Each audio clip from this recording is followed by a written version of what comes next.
And anytime we walk far away from God, anytime we allow ourselves to be influenced by people who are opposed to God, that weakens us spiritually. And it opens us up to the temptations and distractions that the devil wants to bring our way.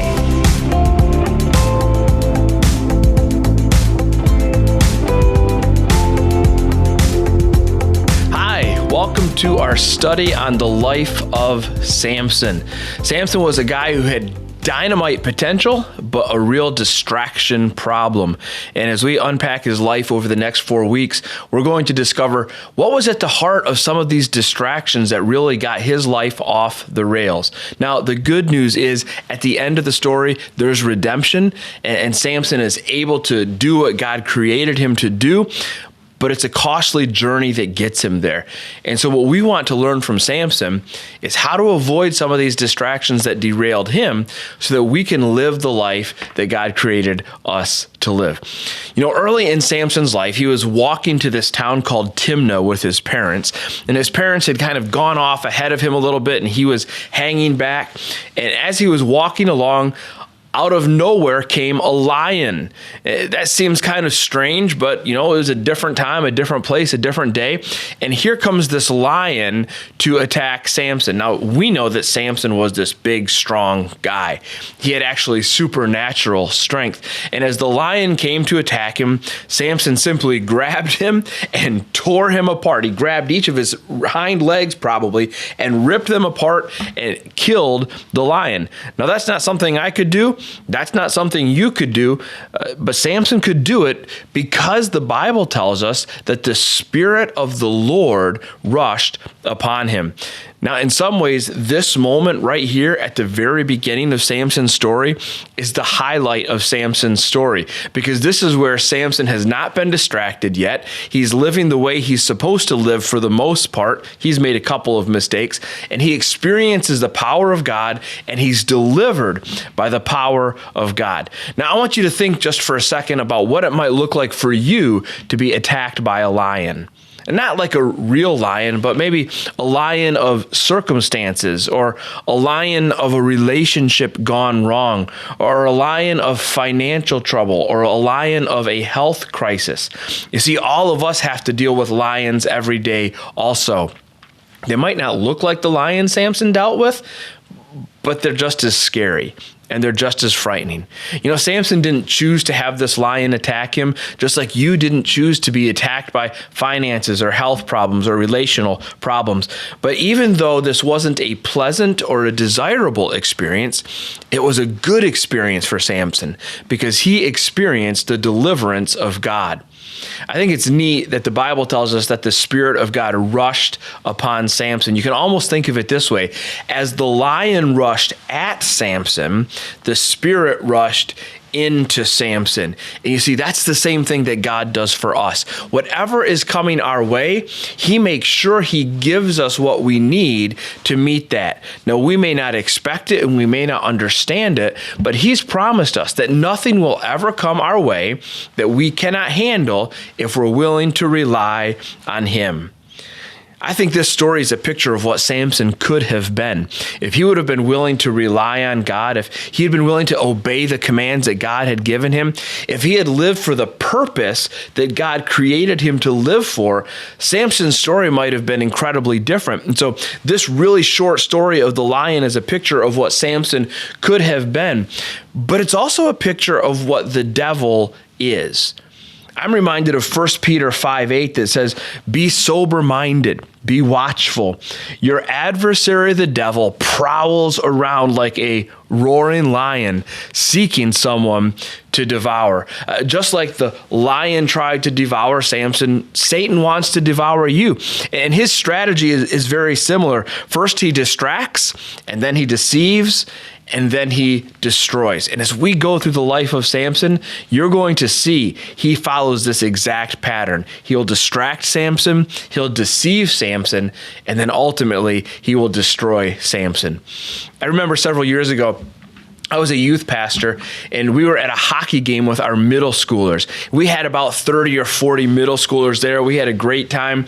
And after the hockey game was done, we all walked out through the parking lots all the way to where the bus was parked, and we loaded up the bus. And like I always did, I got up in the front of the bus and just said to the whole group, hey, is there anybody here, or is there anybody not here that's supposed to be here?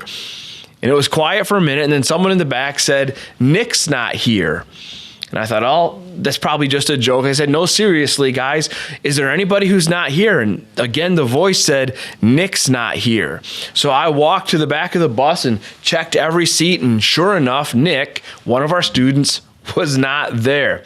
So I got off the bus, and some of the other youth leaders joined me, and we walked back through the parking lots looking for Nick, and all the way back to the stadium looking for Nick. We didn't find him, so we told security what was going on, and they let us back into the stadium, and we split up and walked all around the stadium looking for Nick, and Nick was nowhere to be found.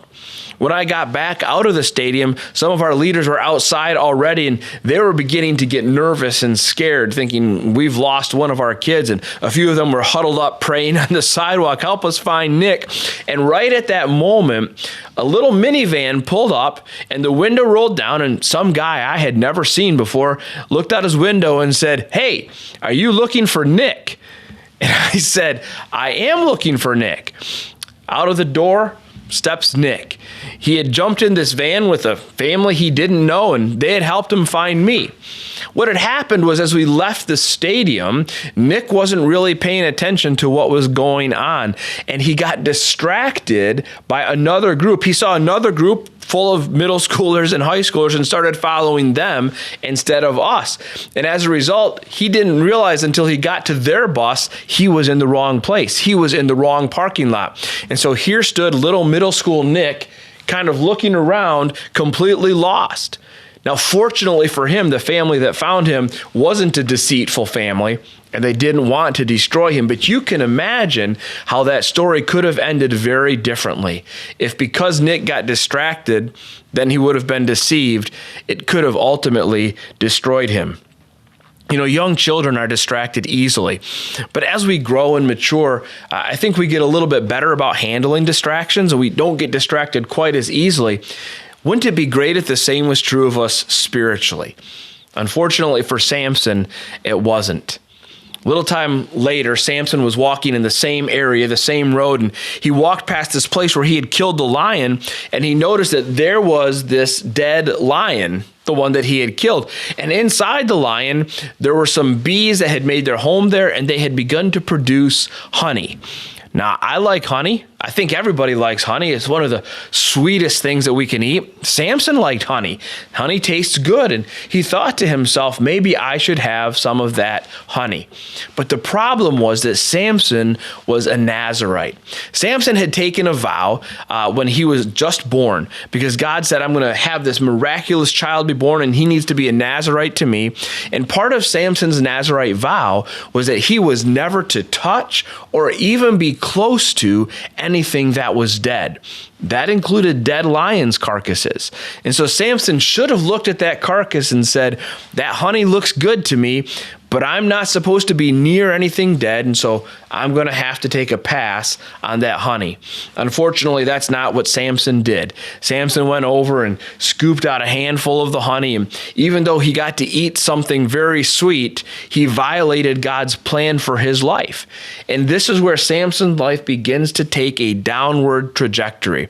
He was distracted by something that looked really good, something that tasted really good, but ultimately something that was outside of God's plan for him. Now, one of the reasons I think Samson was so easily distracted was because Samson had been surrounding himself with people who were opposed to God. You see, he had been partying with the Philistines. He had been chasing after the Philistine women. That weakens us spiritually, and it opens us up to the temptations and distractions that the devil wants to bring our way. I think one of the reasons that Samson was an easy target for Satan was that he didn't take God seriously. You see, God was very serious when he said to Samson, I want you to take this Nazarite vow and devote yourself to me because I have big things that I want you to do. But Samson didn't think it was such a big deal to obey God. And because he didn't take God seriously, he ended up violating his vow.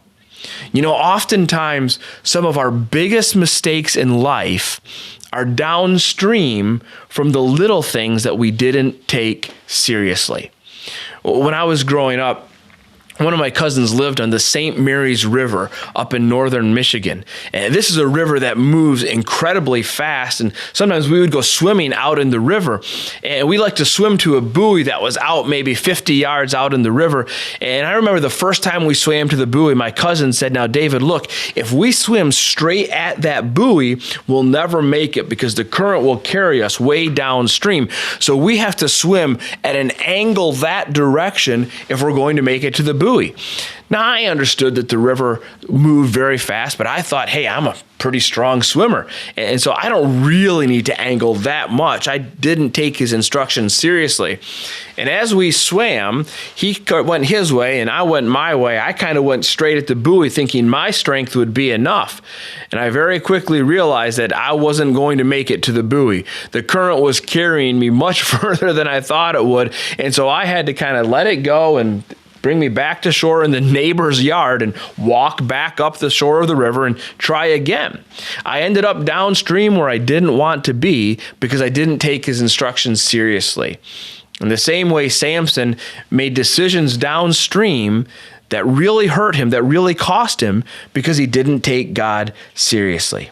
You see, when Samson was in a weakened state, that was Satan's opportunity to attack him aggressively with distractions and with temptations.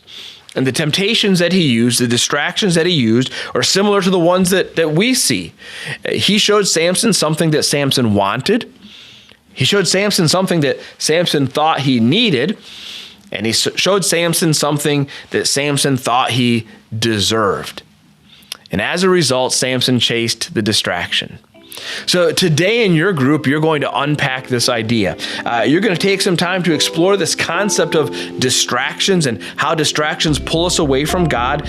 You're going to talk about how Satan uses distractions in our lives to keep us from being the people God created us to be. So lean into this conversation. Don't be afraid to participate. Listen well to the others in your group. You may be surprised by what you learn. And finally, leave with an action step. Whether it's something big or something small, share it with your group so they can pray for you. And when they share theirs with you, make sure you pray for them. Now, let's talk it out.